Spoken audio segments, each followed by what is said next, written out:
किसी ने क्या खूब कहा है, कुर्सी है तुम्हारी ये जनाजा तो नहीं, कुछ कर नहीं सकते तो उतर क्यों नहीं जाते। ये लाइनें सत्ता में बैठे उन हुक्मरानों के लिए हैं जो 80 दिनों तक मणिपुर पर खामोश रहे। दरअसल मणिपुर को लेकर पूरे देश में गुस्सा है। इसी बीच द टेलीग्राफ, जो कि कलकत्ता से न्यूज़पेपर निकलता है, उसने एक घड़ियाल बनाया है और उसकी आंखों में आंसू दिखाए हैं।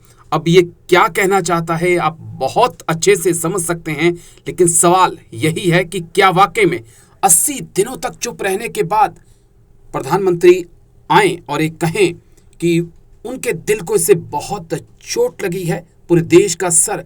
मगर प्रधानमंत्री मोदी से सवाल तो है कि आप 80 दिनों तक कहां थे। आप राजस्थान में प्रचार कर रहे थे, मध्य प्रदेश में प्रचार कर रहे थे, आप तेलंगाना में प्रचार कर रहे थे, आप फ्रांस, अमेरिका, यूएई, इजिप्ट घूम रहे थे, लेकिन आप मणिपुर की बात नहीं कर रहे थे। और क्या देश के गृह मंत्रालय ने आपको इसके बारे में कोई जानकारी नहीं दी थी कि आखिरकार मणिपुर में हो क्या कुछ रहा है। लेकिन चलिए आज बात आज की कर लेते हैं। दरअसल बीजेपी आज ये बोल रही है कि सदन की कार्रवाई विपक्ष चलने नहीं दे रहा है, लेकिन संसद की कार्रवाई चलने की जिम्मेदारी किसकी होती है और विपक्ष क्यों सदन के अंदर जमकर हंगामा कर रहा है, और प्रधानमंत्री मोदी जिन्हें कि दोनों सदनों में आकर अपनी बात रखनी है, जवाब देना है, वो सदन की कार्रवाई से गायब क्यों हैं। तो विपक्ष कोई ना कोई बहाना बनाता है कि चर्चा ना हो, सदन ना चले। कुछ लोग सदन के सदस्य नहीं रहे तो उनकी मंशा तो यह है कि सदन उसके बाद चले ही ना, और वो तब भी नहीं चलता जब सरकार चर्चा करने के लिए तैयार हो। आखिरकार विपक्ष चर्चा से क्यों भाग रहा है? क्या उनके अपने नेता अब सदन का सदस्य नहीं रहे इसलिए भाग रहे हैं? यह चर्चा में भाग लेते हुए उनकी अपनी सरकारों की पोल खुलती तब भाग रहे हैं? तो विपक्ष बहाना बनाता है कि सदन की चर्चा ना हो, लेकिन विपक्ष चाहता क्या है?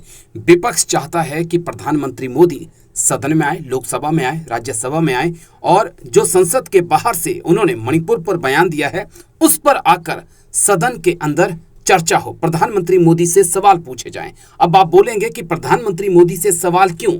सवाल इसलिए कि 80 दिनों तक सीएम बीरेन सिंह को क्यों नहीं हटाया गया। गृह मंत्री अमित शाह ने क्या वाकई में प्रधानमंत्री मोदी को कोई जानकारी नहीं दी कि मणिपुर में क्या कुछ हो रहा है? और सवाल इसलिए भी क्योंकि मणिपुर की जनता से प्रधानमंत्री मोदी ने ही ये वादा किया था कि डबल इंजन की सरकार में सब कुछ ठीक चलेगा।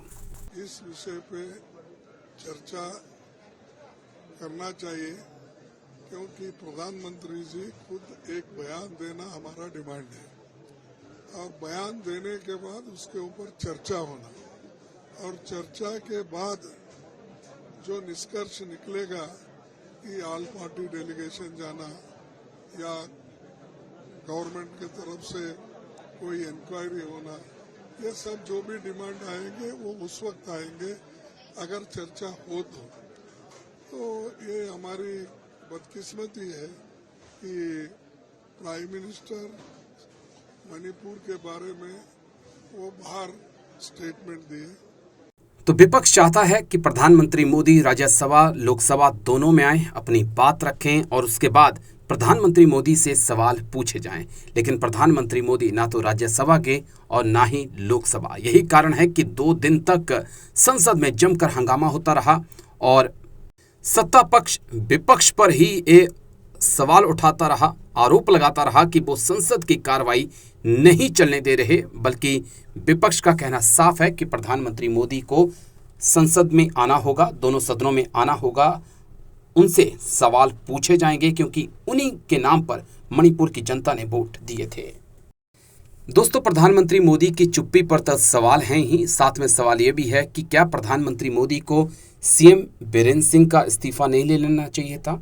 80 दिन हो चुके हैं, 150 से ज़्यादा लोगों की मौत हो चुकी है, 100 से ज़्यादा महिलाओं के साथ ऐसे कांड हुए हैं, खुद सीएम बीरेन सिंह ने माना है। इतना ही नहीं, 1000 के आसपास ऐसी FIR दर्ज हुई हैं, लेकिन प्रधानमंत्री मोदी की खामोशी समझ से परे है।